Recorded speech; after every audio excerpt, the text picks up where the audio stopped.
por ahí.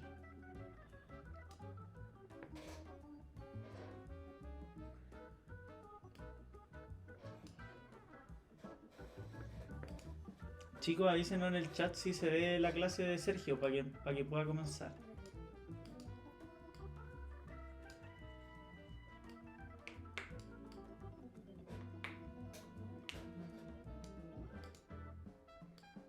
Ya nos moví nosotros aquí a esta orilla. Para que el chat aparezca acá abajo. Ah, espérame, el chat me falta aquí. Por eso no me aparecía el chat. Y ahora sí, muchachos, vayan confirmando si se ve la clase.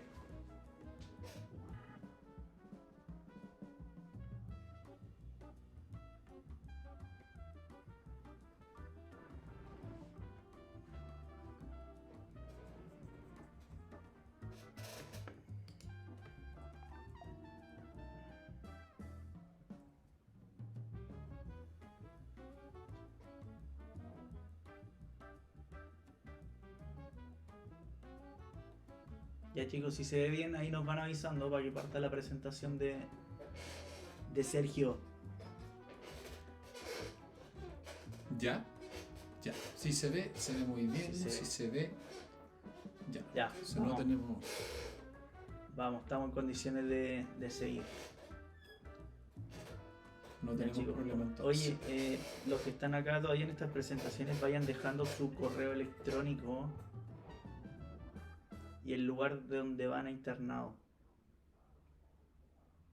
Para que nosotros los vayamos anotando para la jornada presencial. Profe, ¿quiere presentar en silencio o quiere una música de fondo? No, una música suavecita de fondo. Ya, Una ya. música suavecita, sí. Voy a intentar buscar algo. Algo que se mantenga. Pero la vamos a dejar bien bajita. Eso. Ya, profesor, cuando quiera yo le ayudo a pasar las diapositivas. Excelente, excelente. Ahora, chiquillos, lo que vamos a conversar va a ser un mecanismo en el cual vamos a adaptar hartas cositas. Así que, de la misma manera como se hicieron en las clases anteriores, va a haber una conjunción de información altamente resumida, pero que les va a servir mucho como ir dosificando esta cantidad de información. ¿Ya? Así que vamos nomás. A ver.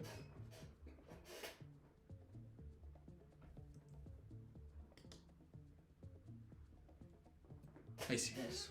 Ya, primero, ¿qué es lo que vamos a necesitar? En la UCI es súper complejo el trabajo. En la UCI se requiere gente que esté acorde a trabajar bajo presión y tener la capacidad de tomar decisiones bajo esta presión. ¿Ya? Que se requiere que sean personas aptas desde el punto de vista emocional, desde el punto de vista físico, y que también tengan competencias, no solo desde el punto de vista académico, sino que puedan trabajar en equipo para poder resolver problemas, ¿ya? Que son problemas específicos que puede requerir la apreciación de distintos profesionales que estén dentro de la UCI. Ya también requiere recurso técnico y recurso científico para poder darle la información, para darle el mejor tipo de atención a los pacientes que están en la UCI. No se nos debe olvidar nunca nuestra higiene de manos. ¿Ya? La higiene de manos está altamente recomendada y considerada por la OMS. ¿Ya? ¿Qué es lo que es? Se define como un frote breve entre las superficies de las manos que tiene una secuencia y que tiene un orden, ¿ya? Y la idea es que esto se pueda cumplir de manera cíclica dentro de la unidad para prevenir contaminaciones cruzadas. Lo importante aquí es tener consideraciones básicas y técnicas como uñas cortas y limpias, ojalá no utilizar accesorios en las manos, ni relojes ni anillos, y casi siempre se pide mangas cortas o sobre el codo, y si están bajo el codo, arremangarse completamente hasta sobre el nivel del codo. La secuencia que está dada por la Organización Mundial de la Salud, y como habla aquí el esquema, va desde humedecer las manos primero con agua, luego aplicarse el jabón, la superficie entre sí que se puedan frotar, luego por el dorso e intermedio de los dedos con mucha energía, ir aplicando directamente sobre, entrelazando los dedos, ¿ya? Limpiando directamente el pulgar, frotando nuevamente las palmas y retirar el exceso de jabón y el enjuague cuando ocupamos el jabón, en este caso de clorhexidina, o pueden haber diferentes mezclas químicas, ¿ya? Pero la que más se ocupa es el jabón de clorhexidina. Así también tener en consideración que la higienización con alcohol gel también debe ser con la misma técnica. Esto debe tener una duración aproximadamente unos 20 a 40 segundos, ya, para que se vaya dando de manera directa y que no tengamos mayor problema. Tenemos 5 momentos del lavado, ya tenemos que apreciar de manera los 5 correctos, ya, entre pacientes, cuando los pacientes están previo a ver un paciente, después de ver un paciente, entre pacientes, entre procedimientos con el mismo paciente. Muchas veces se requiere el aseo de las manos específicamente. ¿Por qué? Porque puede haber contacto con fluidos, puede haber contacto con la superficie de la cama, puede haber contacto con toda la unidad del paciente. Así que tenemos que identificar bien nuestros 5 momentos para poder lavar las manos. Como norma general y en los distintos centros de salud se dispone como aislamiento protector o aislamiento preventivo el uso de elementos de protección personal, ¿ya? Que el uso de delantales, el uso de mascarilla, el uso de guantes de vinilo o guantes de procedimiento, que sea, y antiparras que sea de uso en todo procedimiento y uso rutinario.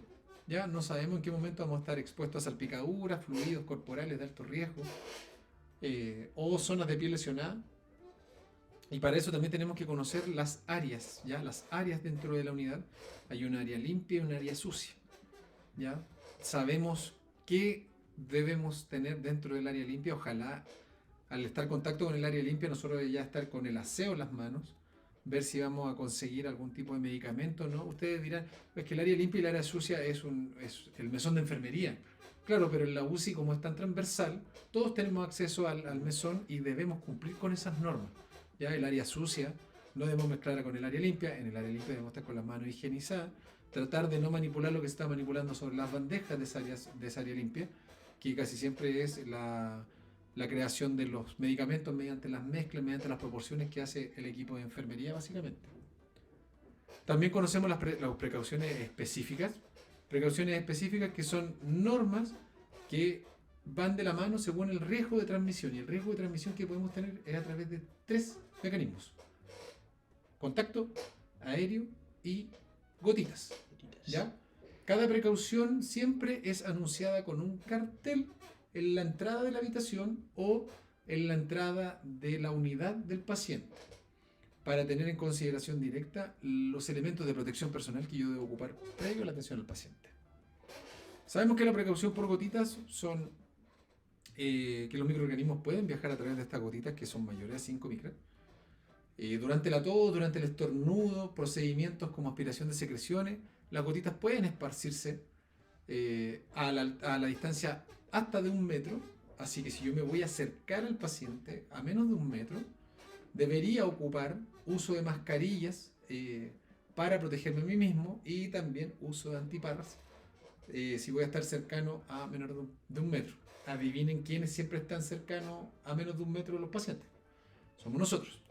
Así que la mayoría del tiempo deberíamos estar ocupando todo este tipo de elementos de protección personal, porque muchas veces, ¿qué es lo que nos pasa? Que estamos viendo al paciente sin ningún elemento de protección personal y aparece el equipo de infección intrahospitalaria o el mismo equipo interno de la unidad y va y pega un cartelito y dice aislamiento por gotitas, aislamiento de contacto, aislamiento aéreo, y uno está ahí sin ningún tipo de protección y solamente con los guantes de vinilo que no me van a proteger mucho de un aislamiento por gotitas.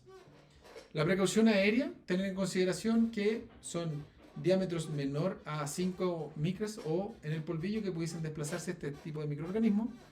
¿Cuál es la medida de control? Lo que acabamos de decir, la precaución estándar. Ojalá la habitación sea individual. En sistema público no contamos con con esta rigurosidad dentro de la misma unidad.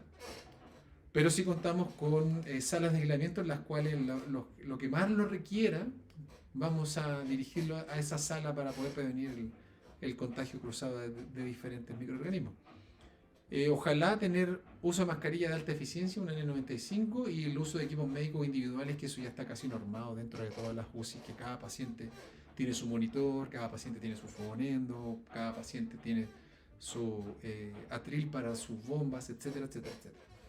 ¿Cuándo están las indicaciones de aislamiento aéreo? Bueno, frecuentemente en tuberculosis, no tan frecuente en sarampión, varicela, herpes zóster, y según la época, influencia aviar o influencia porcina, siempre y cuando nos estemos acercando a invierno, cuando la curva de estos bichitos empieza a subir.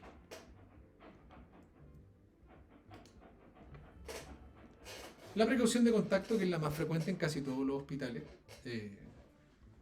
da alusión a bichitos que se ubican en las superficies de todas estas unidades.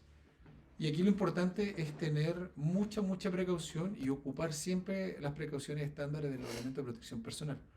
¿Ya? Uso de guantes y delantal, uso de equipos individuales, tener en consideración los bichos los más agresivos son el Clostridium y el Enterococo, que provocan diarreas de gran volumen, y pacientes que están en estado crítico, una diarrea los puede tirar a la lona e incluso los puede llevar cercano a la muerte por el nivel de deshidratación y por el tiempo, que es muy rápido.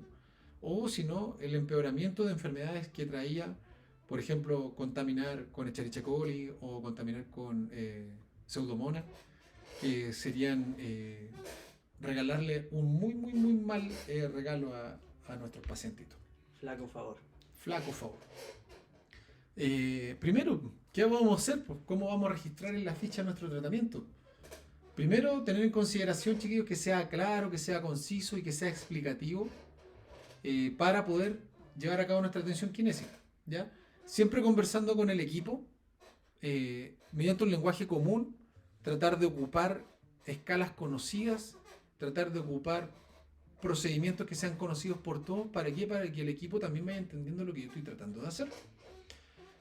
Vamos a ocupar un acrónimo que en algún momento fue SOAP, ahora es COAC, ya que tiene que ver con estado de conciencia, un análisis objetivo, o sea, los datos de los sistemas, la frecuencia cardíaca en tanto, la frecuencia respiratoria en tanto, nuestra presión arterial en tanto, los parámetros del ventilador en tanto, la droga en tanto, porque son elementos objetivos, y después llevarlo al análisis de los problemas de mi evaluación inicial para yo poder plantearme objetivos de tratamiento en el corto, en el medio y en el largo plazo. ¿Ya? Esto, al evaluarlo, tiene todo un continuo. Entonces yo siempre, cuando llego a la sala o cuando estoy recibiendo turno, empiezo a evaluar, empiezo a observar a mi paciente, empiezo a observarle en torno al paciente. ¿Estará agitado? ¿Estará muy sedado? Desde el punto de vista de lo cualitativo, ¿cómo lo puedo catalogar ese paciente? Si está vigil, si está en sopor superficial, si está en sopor profundo. Para eso yo tengo una herramienta que es conocida por todos, que es el S5Q, que es una evaluación preliminar del delirio, con 5 preguntas simples al esperar respuesta a este paciente. Que abra y cierre los ojos, que me mire con atención, en el momento de yo indicar que abre la boca y pueda sacar la lengua, que diga que no con la cabeza, y que esta yo creo que es la que les cuesta más a los pacientes, que levante las cejas cuando cuente hasta 5, porque es una instrucción que tiene que estar sincronizada y tiene que llevar a cabo una acción. Entonces igual es para un cerebro que está recién despertando, es complejo. Así a su vez, también tenemos que evaluar el dolor. En pacientes que son cooperadores nos puede servir la escala de evaluación analógica, la EVA, pero hay ciertas escalas que sirven para poder evaluar el dolor de forma indirecta. Que la CPOT, que es la Critical Care Pain Observation Tool, que uno observa el paciente y lo puede catalogar en qué nivel de dolor está, con su fase de dolor, con la cantidad de movimiento que tiene, con la cantidad de respuestas positivas que recibo uno al hacer el tipo de preguntas, y también el comportamiento, o sea, la escala de comportamiento del dolor, que también es una escala también abreviada que nos sirve mucho para poder evaluar el dolor y para saber de dónde viene ese dolor. Las escalas de agitación, que en realidad son escalas de sedación y agitación, nos sirve también para poder delimitar al paciente a cierto nivel. tenemos dos que son las que más se ocupan en todas las UCIs, que es la escala RAS y la escala SAS. ¿Ya? Esa escala va de la mano de entregarnos un valor objetivo para poder categorizar un paciente si está cooperador, si está agitado o si está sobresedado y está con su nivel de conciencia más disminuido. Y también tenemos que saber evaluar el delirio, ¿ya? Y el que más sirve del punto de vista clínico por rapidez y por tener una respuesta bastante completa es el CAM-IQ, ¿ya? El ICD-CSC, que es un checklist, sirve para hacer un screening, pero no sirve para evaluar, ¿ya? Y también el bundle que ha sido mencionado por los colegas previamente, ¿no? Nuestros profesores han mencionado el bundle. El bundle es una escala rápida para poder evaluar y tener la jerarquización de mi evaluación, ¿ya? La A, que habla del awakening, del despertar, para poder evaluar distintas cosas como el dolor. La B, que es el breath o el both, o sea, evaluar la sedación y evaluar la ventilación espontánea. El C, que es el calm, la elección de sedante y analgésico. El D, que es la evaluación del delirio. El E, que es del exercise, que es la movilización precoz. Y la F, que tiene que ver con la familia. ¿Ya? Algo que no se considera mucho dentro de la unidad, pero cada vez está tomando más fuerza desde la partida de respetar los periodos de visita diario que tiene cada paciente. Humanización de los cuidados críticos. Humanización de los cuidados críticos, que es algo que está tomando mucha fuerza actualmente. Entonces tengo mi visión y tengo cómo evaluar desde el punto de vista cardiovascular y desde el punto de vista respiratorio lo que hablaba previamente el Dani, la auscultación, una herramienta extra que yo tengo, que la tomo y lo cual puedo mapear rápidamente el pulmón. ¿Requiere mucha expertise? Sí. ¿Requiere mucho entrenamiento? Sí. Pero mientras más seguido lo voy haciendo, mucho más rápido después ir... ¿Por qué? Porque probablemente usted me diga, pero profe, ahora está el eco, hay más herramientas de abordaje de este tipo de evaluación. Y la verdad es que, claro, yo tengo el eco, que me sirve muchísimo, pero yo también me tengo que entrenar en la ecografía. Y necesito a alguien que sepa en ecografía para poder dirigirme a mí. No puedo ensayar en base a ensayo, no puedo evaluar ensayo-error con el eco sin saber porque cuesta mucho. Pero si alguien me está enseñando, es mucho más fácil. Pero para eso debo tener el mapeo inicial que me lo está dando la auscultación. Y es algo que que todos aprendemos en realidad en el pregrado y casi nos piden casi que lo supiéramos de memoria. Esta auscultación va a llevar a una evaluación de tos. Nuestra tos puede ser productiva, improductiva, efectiva, pero ¿en base a qué? A una movilización de secreciones. Y las secreciones forman parte importantísima de nuestro quehacer, y va a sonar así como hasta medio raro, pero fue como logramos entrar nosotros a las UCI. ¿Ya? La resolución de atelectasia por tapón mucoso fue la primera vez que entró un kinesiólogo a una UCI, y eso se logró estudiar y en su momento tuvimos mucha mejor respuesta que un fibrobronco en cuanto a accesibilidad, resultados, etcétera, etcétera. Entonces no deja de ser importante nuestro abordaje desde el punto de vista respiratorio con la calidad y la cantidad de secreciones, porque muchas veces puede estar comenzando una infección, podemos dar aviso previamente, nuestra voz va a ser escuchada porque es algo importante, porque tiene que ver algo con una sepsis, que es uno de los términos importantes que están dentro de la unidad con nuestros pacientes. Y eso conlleva un análisis. Y ese análisis yo tengo que, ojalá, escribirlo para yo después aprenderlo. ¿Ya? No me lo voy a aprender de memoria primero porque va a ser muy difícil, porque ustedes están viendo el mapa conceptual acá, son muchas variables, pero si lo logro llevar de forma ordenada, logro llevar a cabo mis objetivos. ¿Ya? Este análisis es previo a la creación de mis objetivos. Pero mi análisis va de la mano de la parte respiratoria, la parte neuromuscular y de la parte del entorno del paciente, porque también tengo que saber de manera real cómo plantear mis objetivos.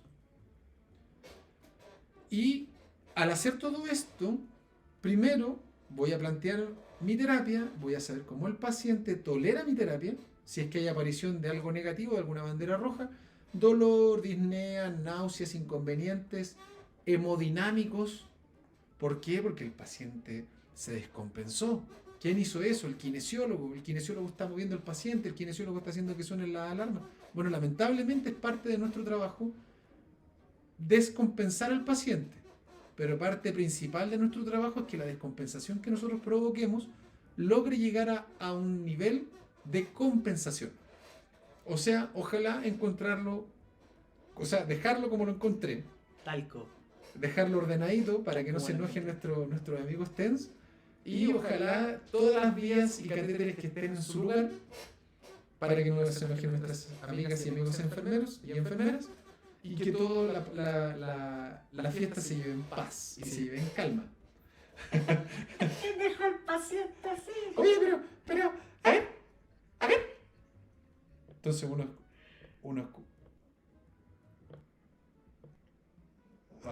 a ver, y uno escucha esa voz de fondo y se asusta. Se asusta cuando le dice. Entonces, ¿qué tenemos que considerar? Primero, nuestra variable hemodinámica. Eduardo ya habló harto de la variable hemodinámica y subimos ver más o menos lo que teníamos que tener en consideración. Pero a modo de resumen rápido, todos los monitores nos muestran la presión arterial, la frecuencia cardíaca y la presión arterial media. ¿Ya? ¿Y con qué yo me puedo ir basando? Yo me voy basando en números claves que me hacen más fácil la evaluación. Por ejemplo, la frecuencia cardíaca, yo sé que tengo una variación en la normocardia. Entonces, si se me maneja en eso, espectacular, claro que es espectacular. Pero también tengo la hoja de enfermería para ir viendo la tendencia del día a día, cómo se ha ido comportando tanto la frecuencia, la presión y la presión arterial media. ¿Por qué? Porque la presión arterial media nos entrega un valor que es entre 60 y 65, pero con eso vamos a estar asegurando riesgo sanguíneo en la mayoría de los órganos del cuerpo. También sabemos que la presión arterial nos puede estar entregando valores de hipotensión o hipertensión, pero también si el paciente tiene de base ser hipertenso o tiene de base ser hipotenso, ¿qué hacemos?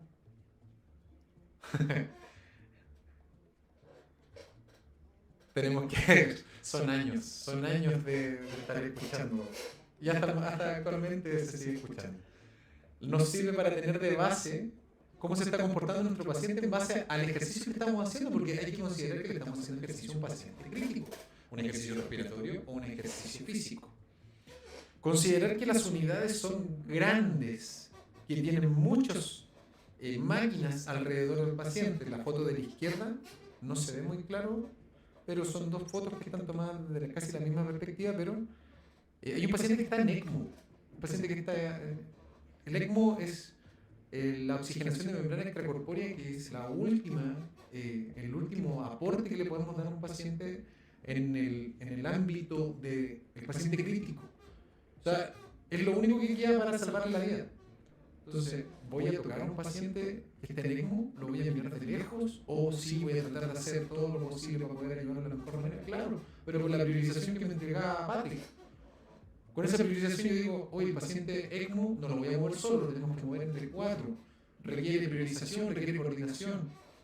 Entonces lo converso con el equipo y me voy adelantando para ver las cosas que puedo hacer o las cosas que no puedo hacer mediante mi evaluación. Recordar el principio de no dañar. ¿Para qué? Para llevar el examen físico. Nuestro examen físico va a abarcar tanto la parte ventilatoria como alguna disfunción de movimiento. ¿Ya?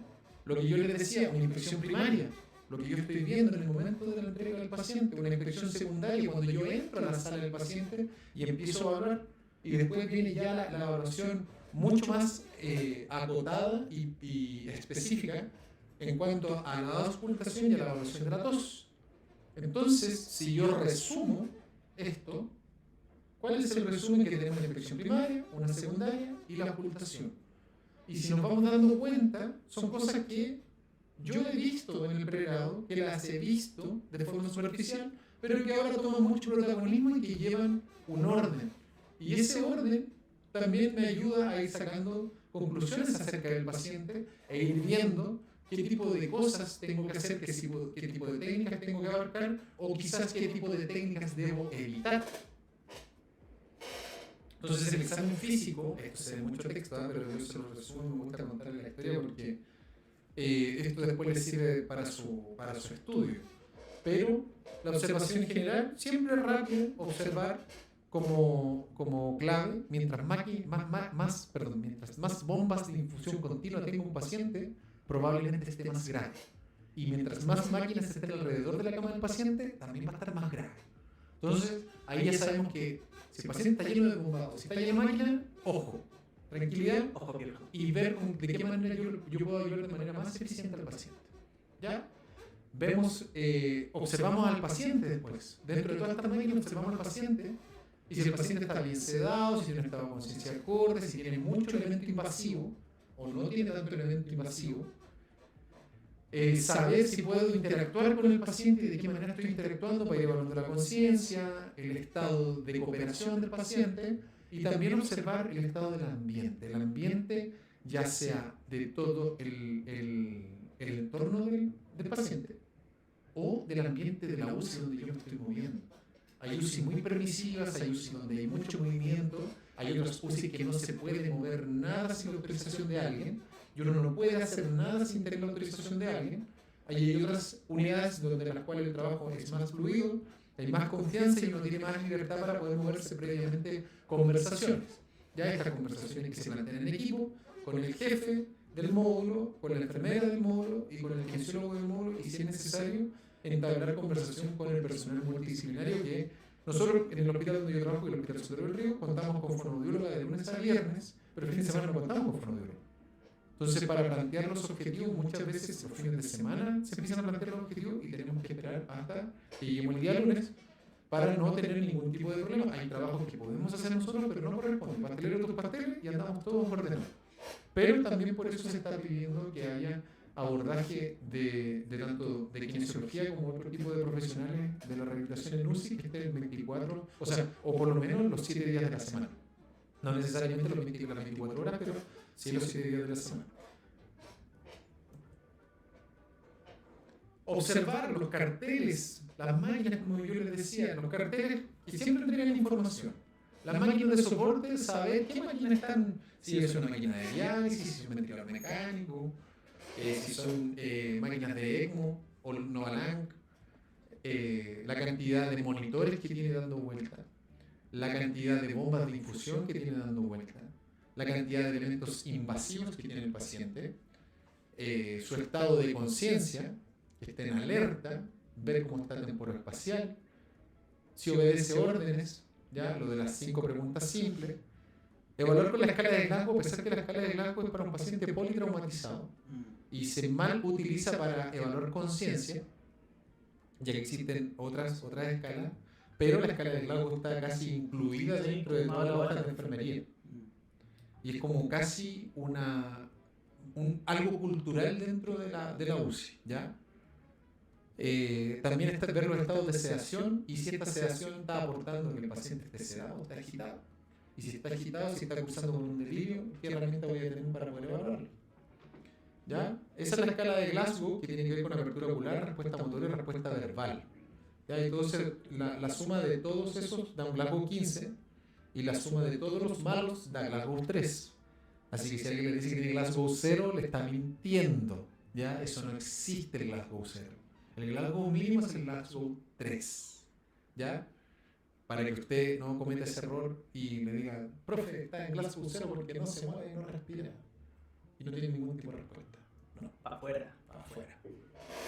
La escala SAS, como yo les contaba previamente, el número 4 es el calmado y cooperador. Y de ahí hacia abajo está muy sedado, hasta llegar al 1 que no despierta con nada. Y hacia el 7, que es la agitación peligrosa, donde agrede el personal, muerde el personal, se baja de la cama y golpea reiteradamente al kinesiólogo de turno. O golpea con el saturómetro. Sí. O golpea con el saturómetro que piensa que es una batería constante de sonido. Y también tener en consideración, chiquillos, el síndrome confusional agudo. ¿Ya? Que esto no está descrito en ningún lado como un tipo de patología, pero sí se tiene en consideración cuando hay despertares alterados, donde la función cognitiva se ve disminuida, pero es un deterioro importante con el dormir previo. O sea, desde la última vez que el paciente yo lo logré dormir, él estaba en un estado de conciencia basal y cuando despierta como otra persona. Y eso es un estado confusional agudo. Ya se habla que tiene que ver con parte del estrés postraumático, que tiene que ver con lo que escuchan los pacientes dentro de la UCI.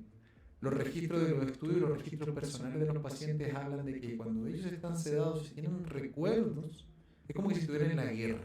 Escuchan ruidos, escuchan alarmas, escuchan gente gritando, escuchan gente hablando. Entonces eso hace que su alteración de la conciencia llegue a tal nivel que el paciente no pueda vocalizar, no pueda transmitir su información, que la interrogación sea una tarea súper difícil, que el paciente, al tener un sensorio adecuado, ojalá pueda responder 2 preguntas y esas preguntas sean muy bien elegidas. Si le cuesta respirar, si está con dolor. Esas son las 2 preguntas que más se deben repetir, porque es lo que nosotros nos debemos preocupar en ese momento. Ya porque sabemos lo que está pasando en el paciente y el paciente también siente confianza para con nosotros. Y eso alivia el trabajo tanto evaluativo como de tratamiento.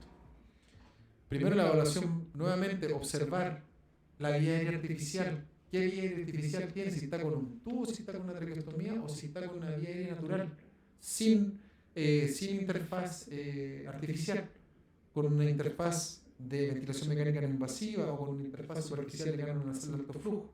Entender con qué está, ¿ya? Nuestra evaluación que vaya de la mano también con el nivel de inflación de CAF. Poder evaluar el CAF, que lo que es el CAF es un globito que está en la vía aérea artificial que tiene que cumplir con cierto nivel de inflado para que no haya daño en la mucosa traqueal. Y existen diferentes herramientas. Nosotros en un reel que tiramos hace poquito hubo una discusión bastante sana y bastante buena en cuanto a la efectividad del punto de vista de la clínica como del punto de vista técnico, y hay harta variación en la evaluación, pero siempre se cumple que debemos cumplir con límites de seguridad. Observar el patrón respiratorio, saber si está respirando adecuadamente, si el esfuerzo está aumentado, si el ventilador mecánico está ayudándolo realmente o está peleando con el ventilador mecánico, y de eso describirlo por partes, según frecuencia, según amplitud, el ritmo, el flujo que hablaba el DALI, la relación IE, el uso de musculatura accesoria que tiene que ver con la observación y tiene que ver con la posibilidad de que yo pueda ayudar a esa persona, como nos dijo Patrick previamente. O sea, cualquiera de las características que está fuera de lo normal, yo tengo que estar atento. ¿Por qué? Porque eso se puede transformar en una bomba de tiempo. Y si eso yo no logro abordar en una primera instancia, se puede desencadenar de manera indirecta y rápida hacia una descompensación que yo no quiero que pase. Por eso ahí tienes que tener un enfoque proactivo. Exacto, exacto.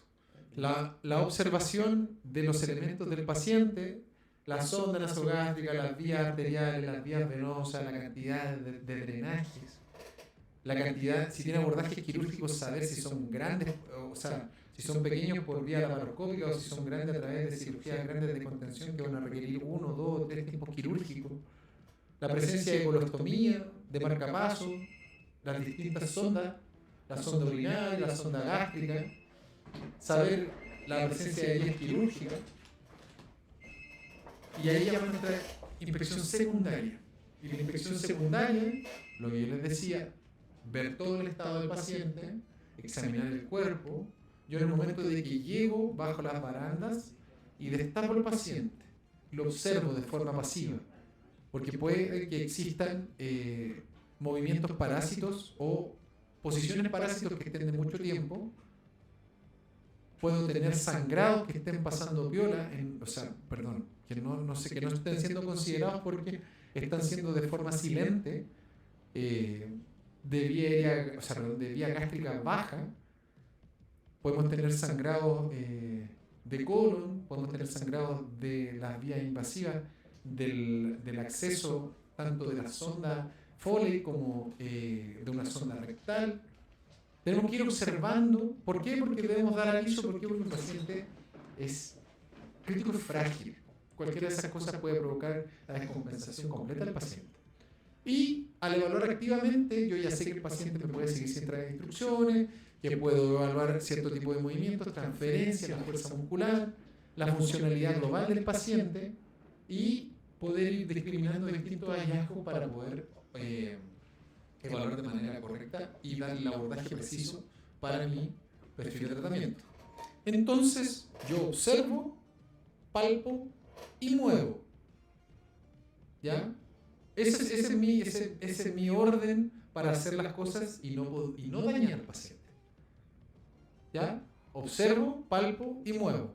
Observo el entorno del paciente, observo las máquinas, voy palpando, voy tocando el ventilador mecánico, voy evaluando, voy tocando al paciente, lo voy escuchando y después lo voy moviendo.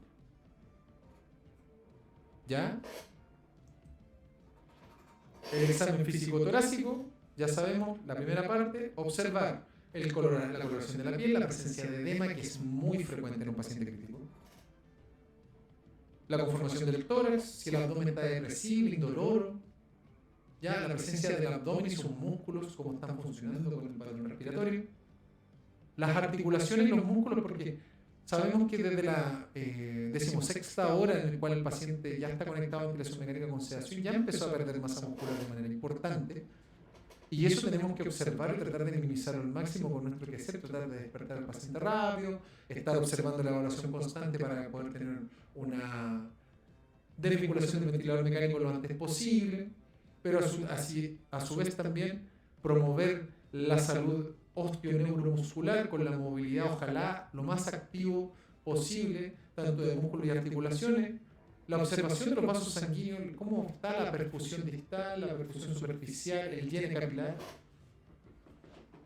Y nosotros vamos a enfocar en una valoración funcional, ¿ya? Y nuestra valoración funcional va a llevar básicamente a destreza de las extremidades inferiores, ojalá musculatura antigravitatoria, y la bipedestación y la marcha.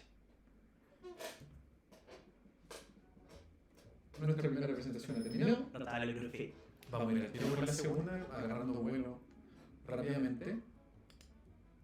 Pero si chiquillos vayan hablando ahí, los que todavía están sobreviviendo a esta mega clase, ya como 4 horas.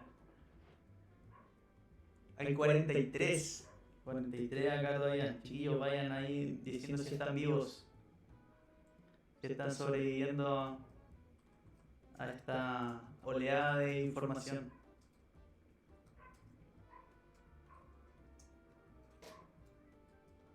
Delante de los chicos se reían, decía, les sale igual las voces. Es que hubo un evento canónico ahí que logró juntar la...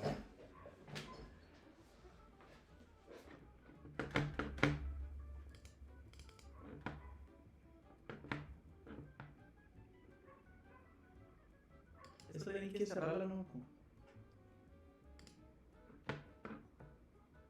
Calma, yo le hago acá, aquí, ahora hay que... Voy a buscar la segunda clase. Exacto.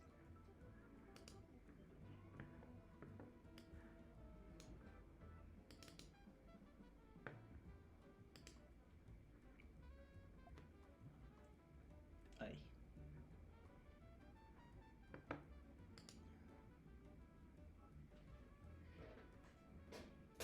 Grande muchacho.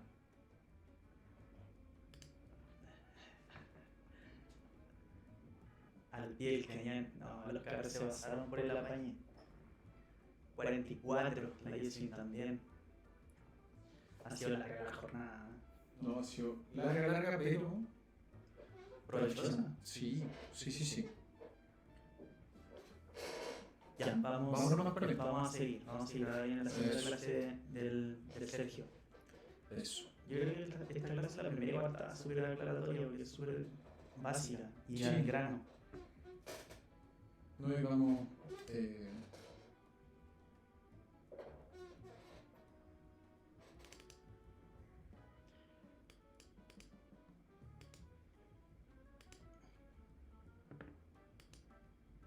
Atentos y contentos, dice Mara. Atenta y entretenida está Elizabeth también. Sí, ciertas clases ya la vamos a hacer más al tiro de juego, ahí con musiquita y de repente si hay que hacer Sí. algún chiste que salga. Hay que tirarlo, ¿no? Sí, ya estamos... Mis hijos me miran desde el living y la 11 para cuándo. Y yo le en la clase, chuta. Ya. No, Un niño con hambre es peligroso, ¿no? Sí, eso es peligroso, un niño con hambre. Así que vamos a avanzar para que no tenga problemas Sí, nadie. si no van a estar colgando de ahí de la escalera O de la luz de arriba van a estar. ¡Ay, comida! ¡Quiero comida! Tenía un efecto de eso.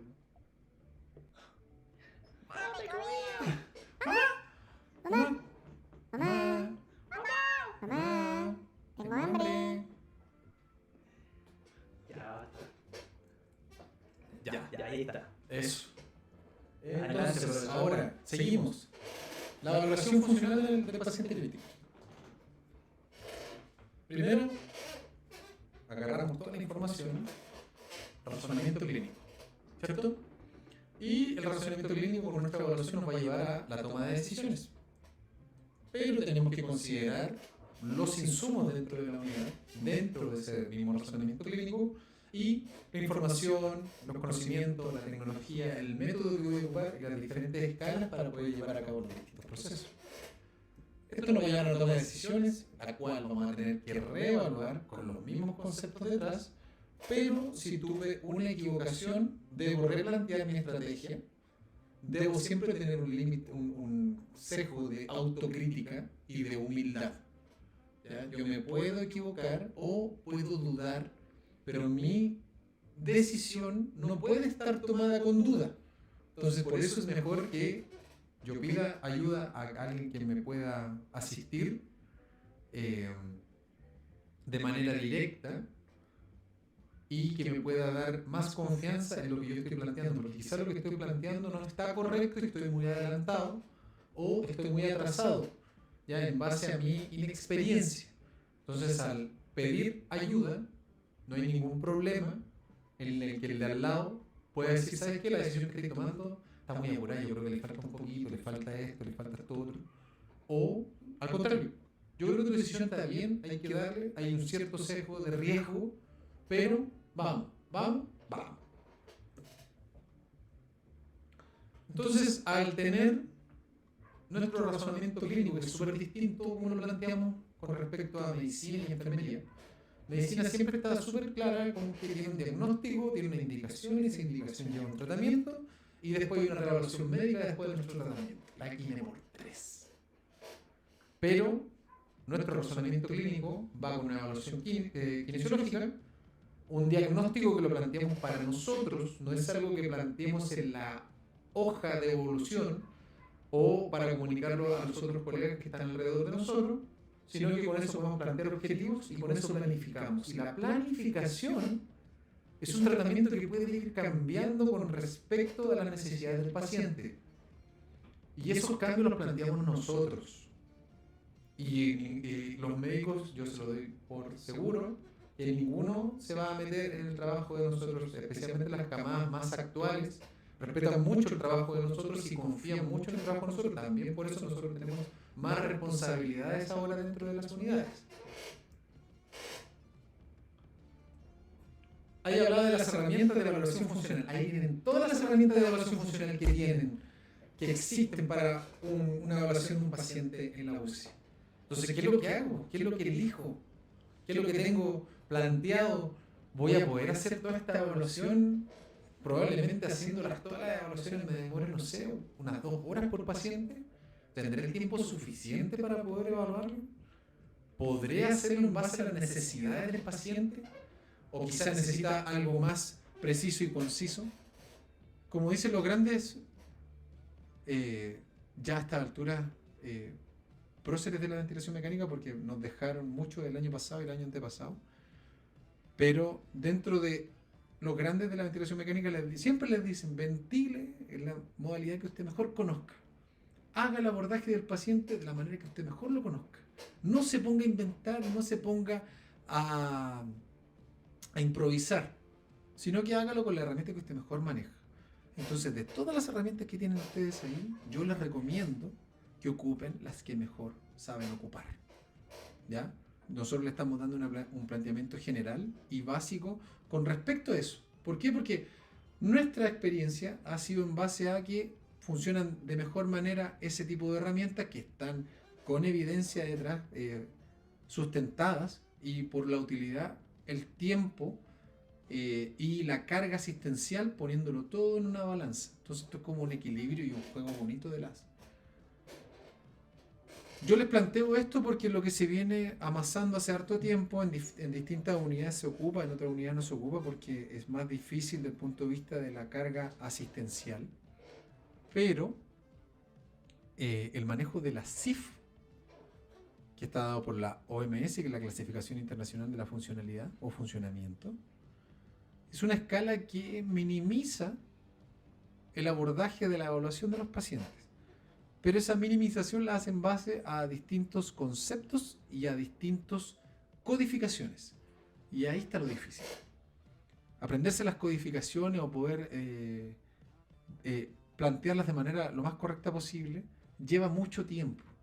Lleva mucho tiempo pasarlo al papel, lleva mucho tiempo transmitirlo, lleva mucho tiempo aprenderlo. Y ese tiempo es necesario dentro de las unidades de paciente crítico. ¿Por qué yo les menciono la CIF? Porque la CIF tiene la evaluación funcional detrás.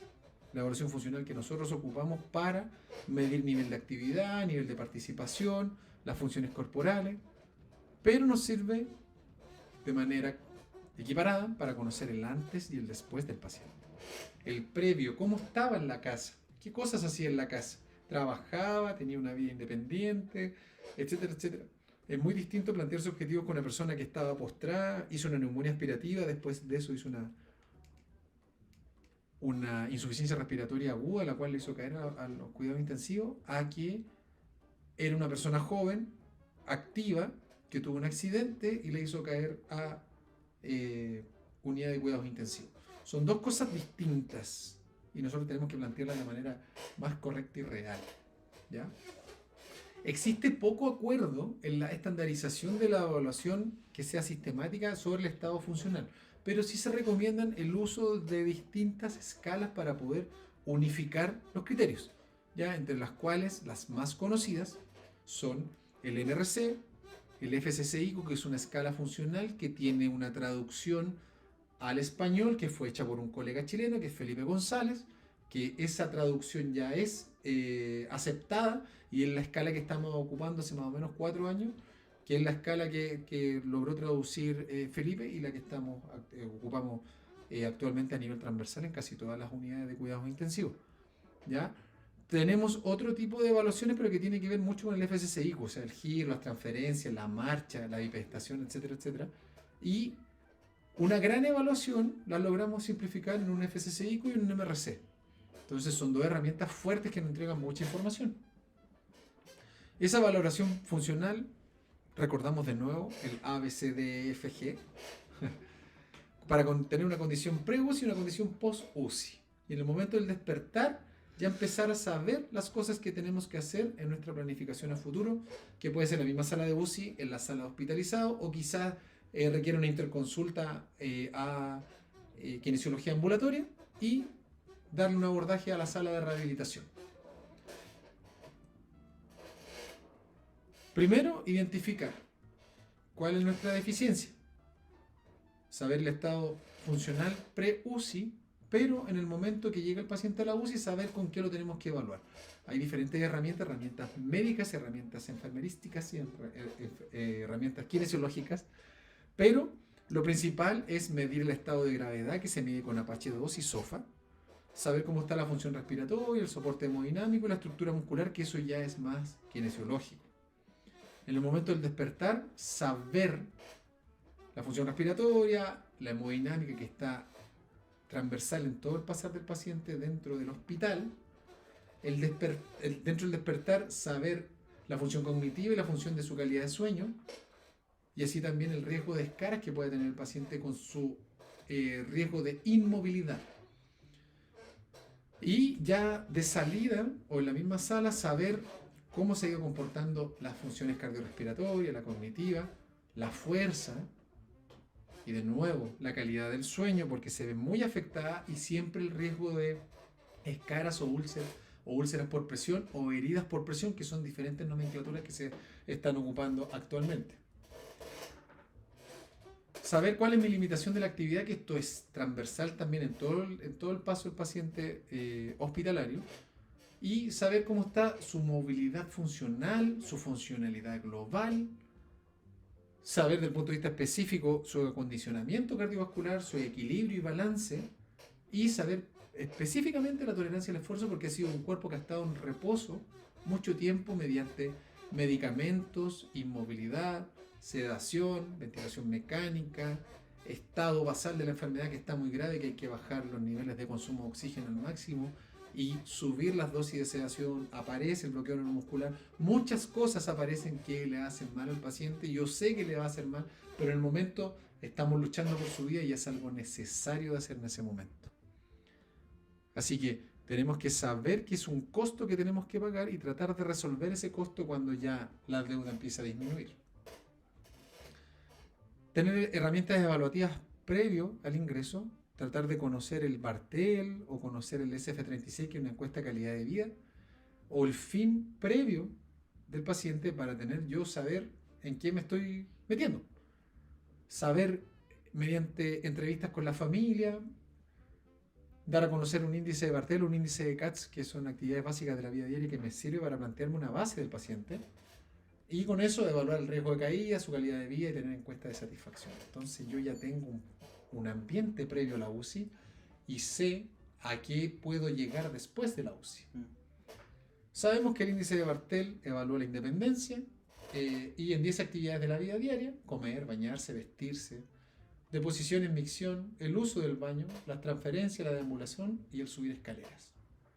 Tenemos el Karnofsky, que permite evaluar la capacidad de la vida cotidiana, ya que evalúa de 0 a 100, es un elemento predictor independiente en enfermedades oncológicas y no oncológicas, y también sirve para la toma de decisiones para plantearme los más correctos objetivos, ¿ya?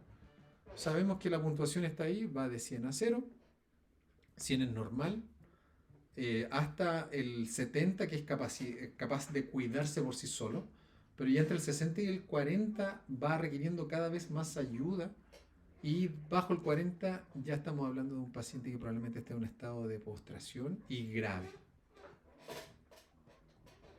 El calendario de actividad Pfeiffer previo, ya uno lo trata de evaluar con los pacientes que están acordes con eso. Es una herramienta que está validada en Chile y que sirve mucho para el estado previo del paciente. ¿Ya? Es una de las herramientas que sirve para evaluar el estado previo del paciente. La escala de fragilidad clínica, que es una escala que se hizo muy famosa gracias a nuestros colegas de la clínica Indisa, que la hicieron ampliamente conocida. Era una escala que no se conocía mucho y que se empezó a ocupar de manera transversal también por el nivel de respuesta que entrega. ¿Ya? Podemos categorizar un paciente de frágil o no frágil, pero así también poder categorizarlo dentro de esta fragilidad, para saber también cuánto tipo de ayuda va a necesitar en una sala con menor atención, como una sala de intermedio o una sala de paciente agudo, una sala básica. Y cada vez se ocupa más para la transmisión de la información. Sí, cada vez se va ocupando más para saber qué paciente está frágil. El paciente, como yo les decía, se admitió a la UCI y tenemos el Apache y el SOFA. Y eso es el Apache. Eso es la evaluación del Apache. Es un mapa gigantesco que requiere una conexión el completar con muchos datos esta malla de información. ¿Para qué? Para poder categorizar al paciente si su mortalidad está cercana al 50%, al 80% o al 10 o 15% en el momento de ingresar a la UCI. Entonces nos da un mapa inicial del paciente como llega. Sí, es medio enredado, pero lo bueno es que lo hace el médico. Sí, eso es lo bueno, que lo hace el médico. Y ahora hay páginas oficiales que uno va metiendo los datos que le va pidiendo la página, y la misma página les arma todo esto y lo calcula y nos sacamos hartos cachos de... Lo mismo que con el SOFA. Ya con el SOFA y con el Apache son muchas las variables que toma a considerar, pero para poder categorizar a un paciente en su gravedad. Y eso también se hace de forma automática según páginas que están validadas, pero también lo hace el médico, y así nos sacamos un gran, ¿cómo decirlo? Pero no es cacho, pero es dificultad. No, y es tiempo. Es tiempo.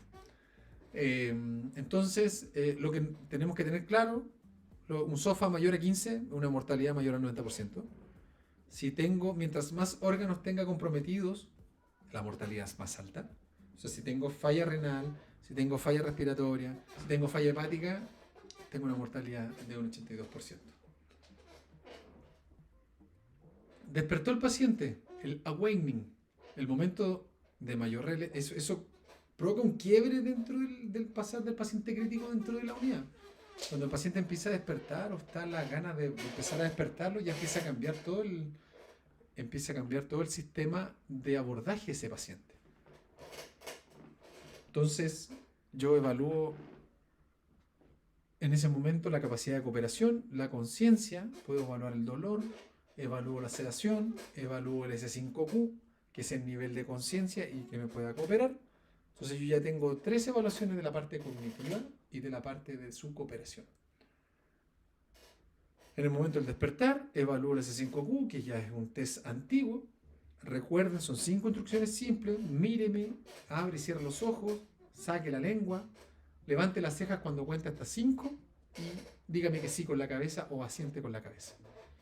Si tengo más de 3 puntos, el paciente es cooperador y yo podría ya entablar algún tipo de interacción y participación de este mismo paciente en la actividad.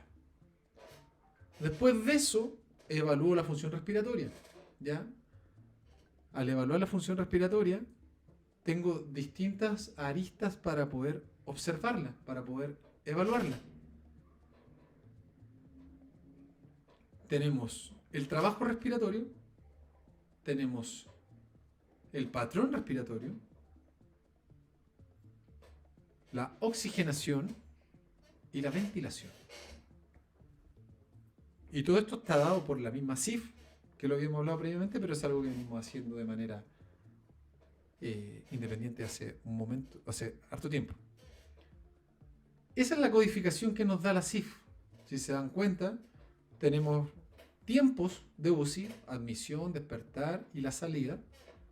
Tenemos categorización en nivel de actividad, en nivel de cooperación, que se van repitiendo, ¿ya? Las transferencias, la capacidad funcional baja y capacidad funcional alta. Pero eso lo tenemos que codificar y esa codificación tiene un apellido que puede ser un 1 o un 0 o una A o una B o una C. Entonces eso lo hace mucho más difícil de poder plantearlo, de poder comunicarlo, de poder transmitirlo. Tengo que tener en consideración la función hemodinámica. ¿Cómo están estos parámetros que yo empecé a revisar en un principio? La frecuencia, la presión venosa central, si tengo monitorización más invasiva y tengo catéter de arteria pulmonar para evaluar otras presiones de las cavidades cardíacas, evaluar índice cardíaco. Eso tengo que tenerlo súper claro para poder comunicarme con el resto y también saber si esta función hemodinámica está siendo mantenida por medicamentos, drogas vasoactivas, drogas inótropas, drogas cronótropas, etcétera, etcétera. Tengo que considerar todo eso para la función hemodinámica. Saber evaluar la función muscular. Sabemos que el MRC Sum Score es una pauta de evaluación de fuerza muscular de las extremidades, las cuales ha tenido tal validez a nivel de la UCI que ya sabemos por mensaje entregado por Ricardo previamente que el paciente que sale más fuerte de la UCI tiene menos posibilidades de morirse. Entonces la fuerza se provoca en un parámetro protector. ¿Cómo lo logra evaluar? Bueno, son instrucciones dirigidas, el paciente tiene que estar conectado, tiene que ser cooperador, tiene que dirigirse para con nosotros. Y son movimientos simples, abducción del brazo, flexión del antebrazo, extensión de la muñeca en extremidades superiores y en extremidad inferior flexión de cadera, extensión de rodilla y flexión dorsal del pie. Todo esto está categorizado de 0 a 5, como el M0 al M5, donde M0 no hay ninguna contracción y el M5 logra vencer resistencia en todo el rango de movimiento, que es una resistencia fuerte. Y ahí están las valoraciones intermedias, que logra vencer todo el rango, no logra vencer todo el rango, más de la mitad, menos de la mitad, y hay solamente contracción visible, pero no hay movimiento articular. Al evaluar eso podemos dar el diagnóstico clínico de debilidad quirianosis cuando ese puntaje es menor a 48, que tiene alta fiabilidad actualmente. Esta es una publicación del año 2009, pero actualmente ya sabemos ya que tiene mucha fuerza, la fuerza muscular dentro del paciente en la unidad de paciente crítico, y que a pesar de que se requieren más técnicas para evaluar, está siendo un test altamente ocupado. ¿Cuál es la homologación de este MRC? la fuerza de garra, la fuerza del grip, que se logra hacer con un mano, o sea, perdón, con un Dinamómetro. muchas gracias, Fabián. Un dinamómetro de mano, el cual Atento a la jugada. nos permite plantear también que la fuerza de mano tiene mucho que ver con la debilidad Kirianussi, tiene ligación directa con la fuerza general y también tiene puntos de corte que son menor a 7 y menor a 11 para mujeres y hombres respectivamente, lo cual nos sirve para también plantearnos a futuro los pacientes que están débiles dentro de la unidad. Después de, bueno, la función para poder, o sea, el orden para poder evaluar esta función es que primero el paciente tiene que estar sentado cómodo en una silla o en la cama, ojalá que esté sedente borde cama, o con el apoyo, con el respaldo bien verticalizado, que siga la dirección del apretar del dinamómetro y que tiene 3 intentos y tiene que tener 1 minuto de descanso entre los intentos. Y siempre se va a considerar el mejor, ¿ya? El delirio lo evaluamos con el CAN-IQ, que es una de las herramientas más ocupadas también. Y por lo frecuente que es el delirio dentro de los pacientes críticos, es una herramienta que debe ser ocupada por, ojalá, la mayoría de los profesionales de salud de una UCI. No para llevarse los premios y las flores de que yo lo evalúe primero, yo lo evalúe mejor, sino que para estar en consideración del estado propio del paciente. Si el paciente está agitado, es necesario que todos estemos saltando que el paciente está agitado. Si el paciente está cursando con delirio, es importante que todos sepamos que el paciente está con delirio, para prevenir descompensaciones del paciente, pero también prevenir accidentes caseros con el personal, o que los pacientes nos peguen. Ya se dice que es una pauta de fácil aplicación, no toma más de 3 a 5 minutos y en realidad es así porque se basa netamente en la observación y la dirección rápida de instrucciones. Ya, apriéteme la mano cuando yo diga la letra A, voy a hacer una secuencia de letras, usted la puede ordenar, ojalá escribir la misma secuencia que yo le estoy dando. Evaluar la escala RAS para evaluar la conciencia, saber si el estado está fluctuante o hay cambios bruscos, ¿ya? Y el pensamiento desorganizado, darle instrucciones. ¿La piedra flota en el agua? ¿O los peces son del mar? ¿O qué pesa más? ¿1 kilo o 2 kilos? Ya, preguntas de discriminación para que ese cerebro empiece a funcionar distinto. Sí, al final, aportando ahí, la idea es darse cuenta si hay algún cambio brusco en el paciente, en el estado cognitivo. Pues ahí tú podés cachar al tiro. Exacto.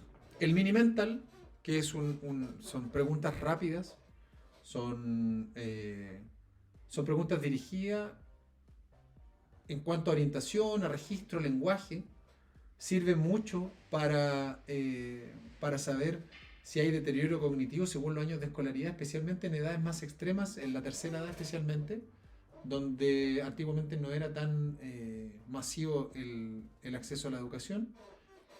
Y el mini mental es esa hojita que ustedes ven ahí. Muchas veces los terapeutas ocupacionales son los que andan con estas hojitas para evaluar el estado de conciencia diariamente.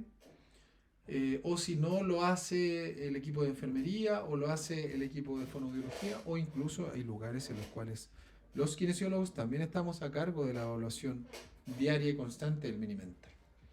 Evaluar la calidad del sueño asociado a la escala de Richard, pero tener en consideración si no hay sueño regenerativo, probablemente la posibilidad de delirio, la posibilidad de desorden mental se mantenga con respecto al tiempo. Y si se mantiene con respecto al tiempo, el paciente va a seguir con un mal dormir y no va a haber un proceso regenerativo, y esto probablemente con el pasar de los días empiece a crecer. Así que también hay que dar avisos. Doc sabe que la paciente de la cama 4 no durmió nada toda la noche, parece que los medicamentos para el sueño no le hicieron nada, quizás necesite una reevaluación de neurólogo o de psiquiatra. Oye, sí, Sergio, sabes que tienes razón, vamos a observar esto primero y después nos vamos a lanzar. ¿Por qué esta idea? Porque después cuando los pacientes se van a los pisos o se van a las salas más básicas, cuesta mucho más que un especialista vaya porque la necesidad y la urgencia no es tan alta. En cambio, si está en la UCI se entiende que está alta, ¿ya? ¿Cómo evaluarla? Bueno, siempre saber si el sueño fue profundo, ligero, y saber si se durmió al tiro o le costó mucho, o si estuvo toda la noche despierto, o despertó y no se pudo volver a dormir, o si ha dormido bien o mal las últimas noches. La evaluación nutricional, que hay que tenerlo en consideración, de conocimiento. ¿Por qué? Porque a los pacientes críticos les gusta comerse su propio músculo. Hay una desnutrición proteica. Y si hay una desnutrición proteica, me estoy comiendo el músculo y estoy perdiendo masa muscular. Y como kinesiólogos sabemos que el construir músculo cuesta mucho y el destruirlo no cuesta nada. ¿Ya? La evaluación debe ser precoz. Ojalá tener una conversación constante con el nutricionista. ¿Para qué? Para que en el momento que yo empiece a realizar ejercicios de fuerza o ejercicios de más exigencia, necesitemos ese aporte calórico y de nutrientes. Lo mismo, aquí hablamos del IMC, pero el IMC es netamente para tener una referencia. Lo que más se ocupa son los pliegues y los mismos análisis nutricionales que va haciendo el equipo de nutricionistas de paciente crítico, que es un equipo específico de estos pacientes. Saber los exámenes, tener en consideración la albúmina, los electrolitos, fósforo, glicemia, etcétera, etcétera. Y los trastornos cutáneos. Las úlceras por presión, las úlceras por presión prolongada, las antiguamente llamadas escaras. ¿Ya? Enfermería es un rol fundamental que tiene aquí. ¿Por qué? Porque es uno de los indicadores de calidad de un hospital, la cantidad de úlceras por presión que van apareciendo. ¿Por qué? Porque su costo es muy alto, su dependencia del sistema es muy alta y el índice de recuperación es bajo. Ahora se llaman LPP. LPP, lesiones por presión. ¿Ya? Esto todo está en nomenclatura arcaica, pero ya se va entendiendo, se va entendiendo. ¿Ya? Una cosa no me queda. Las úlceras por presión, bueno, la incidencia, los gringos se pasean entre un 2 y un 40%. Nosotros estamos cercanos al 28-30%. Así que los países del primer mundo, Australia, Holanda, son menores al 10% de su aparición de lesiones por presión. Otro nivel. Esa calidad de úlceras o de lesiones por presión aparecen en la UCI e incluso se mantienen dentro de la... Perdón, Chechín, es que eso YouTube me lo puso. Lo siento. Sí, está bien. Está bien. No queremos problemas. Ahora sí. Eso. Ya estamos próximos a terminar, chiquillos. Pero ahí se ve. Mira, la Ale se retiran. No, está bien, sí. No, sí está bien. Nosotros estamos terminando también, así que no os preocupéis. Lo que nos va a quedar pendiente para la próxima semana van a ser los exámenes, pero es para no extender más esto, porque vamos más o menos bien. La escala FCCIQ, chiquillos, es escala funcional, donde habla de independencia o de total asistencia. Y tiene una variación en esos tiempos. ¿Ya? Sabemos que el máximo son 35, un mínimo de 5 con respecto a distintas actividades que tienen que tener desde el punto de vista funcional. Que es, se gira en la cama con o sin ayuda. Hay transferencia de supino sedente, borde cama, transferencia de sedente borde cama a bípedo, y en bípedo se logra realizar la marcha. Y eso yo lo categorizo con o sin ayuda y le voy dando un puntaje. Y con ese puntaje después hago la suma y con eso yo ya sé el porcentaje de funcionalidad el cual está en nuestro paciente. Esta escala, que es la que me sirve para yo poder categorizar rápidamente al paciente, y va de la mano de un aporte visual que mientras más asistencia necesita es menos funcional, o sea, está más rojo, y mientras menos asistencia necesita está mucho más verde.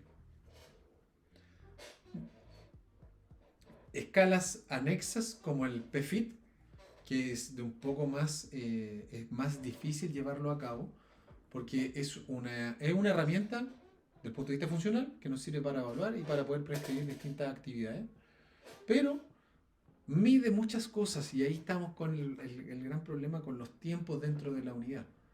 En algunas unidades se puede hacer, en otras unidades con carga asistencial alta no se puede hacer mucho, pero lo que finalmente va a evaluar es la resistencia, la fuerza, la capacidad cardiovascular y la capacidad funcional, pero en 4 dominios.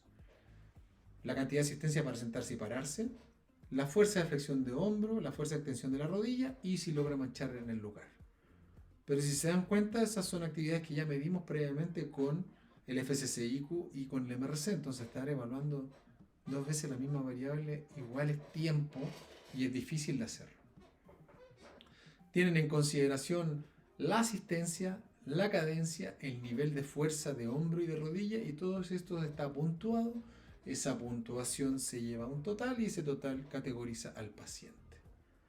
Entonces, finalmente tenemos un paseo del paciente desde que llegó hasta que se fue. Tenemos un planteamiento directamente con el kinesiólogo, que va de la mano con terapeuta, con fonoaudiólogo, con fisiatra, con nutricionista, con psiquiatra, con nutriólogo, y sigue sumando profesionales hacia abajo.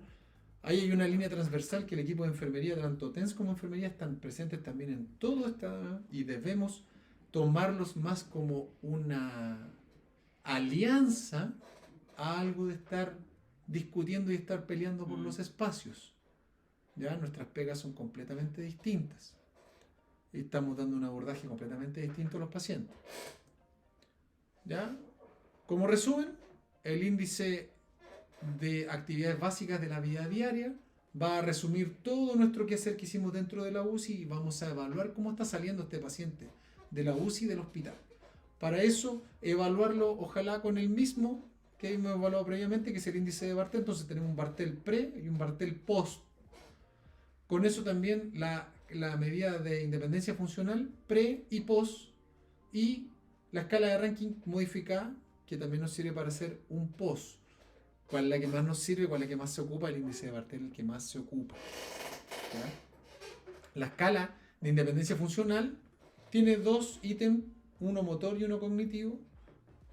Dentro de la multidimensionalidad está el cuidado personal, el control de esfínter, las transferencias, la locomoción, la comunicación, que finalmente igual van de la mano con el Bartel, y como estamos más interiorizados, más familiarizados con Bartel, es porque la mayoría también ocupan esos ítems, ¿ya? Pero la FIM también se va ocupando poco a poco y cada vez está tomando más fuerza. El problema es que su fiabilidad no está tan completa como la de la... se me fue. ¿Como la otra escala? Sí, espérate. ¿Cuál? ¿La PFI? ¿La FCC? No, espérame. La Bartel, que tuve un colapso. ¿Qué es la hora, güey? Sí, el MRS también, que es la escala de ranking modificada, cuantifica la independencia, que también tiene que ver mucho con el Bartel. Y al ser una escala desconocida también hay un proceso de aprendizaje y una curva que se debe respetar, y esa curva lleva tiempo, ¿ya? Y ese tiempo también es difícil de poder encontrar o para poder aprender. Pero también consta de 5 grados, esos 5 grados desde sin síntomas hasta una discapacidad severa, y también con eso lo podemos cuantificar para poder entregar la información. Entonces, esta es la escala de ranking modificada, que tiene distintos niveles y en los cuales vamos a ir categorizando al paciente para la entrega de información. Tiene un ranking de 4, tiene un ranking de 0, tiene un ranking de 2 en el momento de la salida de la UCI, para que en el momento de la salida del hospital quizás de un ranking 2 pasó a un ranking 0, o de un ranking 5 pasó a un ranking 4, ya para tener la consideración en cuanto a la información.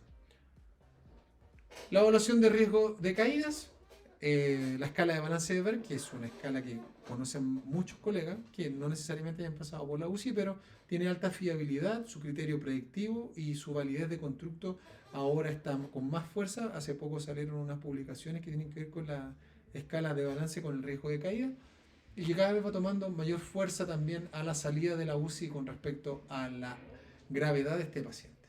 Ya, lo malo es que la prueba es súper larga y las puntuaciones oscilan mucho interoperador, así que también requiere un tiempo de entrenamiento y requiere también tener precisión en cuanto a la evaluación. Ya, ahí tienen toda la escala de Berg, que son las actividades evaluadas, que es el paso de sedente a bípedo, la bipedestación sin ayuda, del recoger un objeto del suelo estando en bípedo girarse hacia atrás, hacer un giro de 360 grados. Son hartas actividades que se deben medir, pero también entrega información fiable y segura del paciente. Más de la escala de Berg, el Time Up and Go, que es un test que se está evaluando a nivel incluso de atención primaria y bien ambulatorio, pero también sirve muchísimo para ver el futuro del paciente, evaluar el riesgo de caídas y también con eso lleva el riesgo de que se complique en el futuro el paciente, porque si logra moverse poco, probablemente esté más tiempo acostado. Y si está más tiempo acostado, aumentan sus comorbilidades para poder empeorar su estado funcional basal. Esto es parte de la explicación de la prueba, que se paran, caminan 3 metros, vuelven y se vuelven a sentar, después esto lo vuelven a repetir de manera cíclica y se van viendo los tiempos que se demoran en realizar la actividad.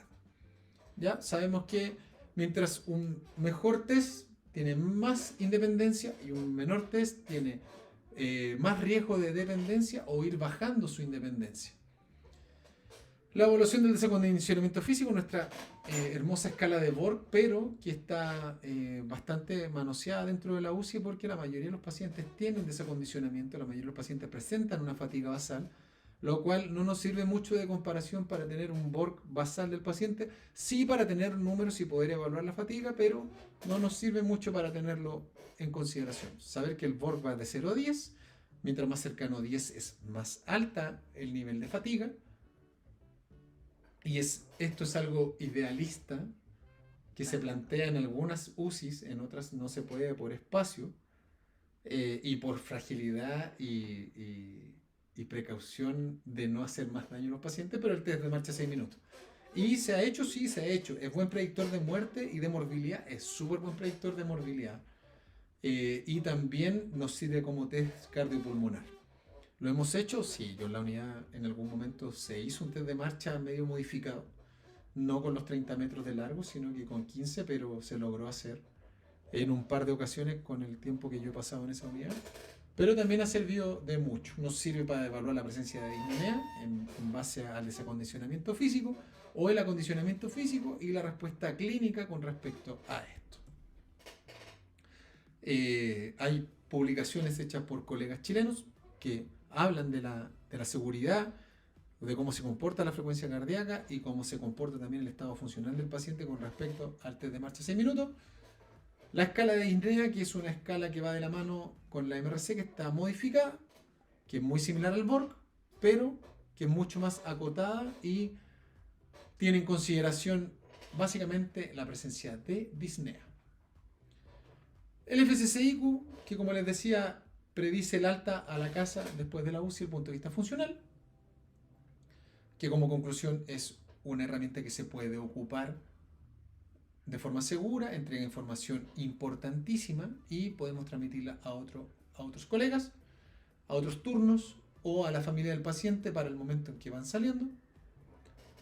Y esas son todas nuestras herramientas que tenemos para poder evaluar. Es larga esta cuestión, chiquillos, súper larga. Yo traté de resumirlo al máximo, pero son todas las herramientas que tenemos. Cada unidad, dentro de su planificación y su presentación interna, saben cómo ocuparla. Cada uno sabe cómo priorizarla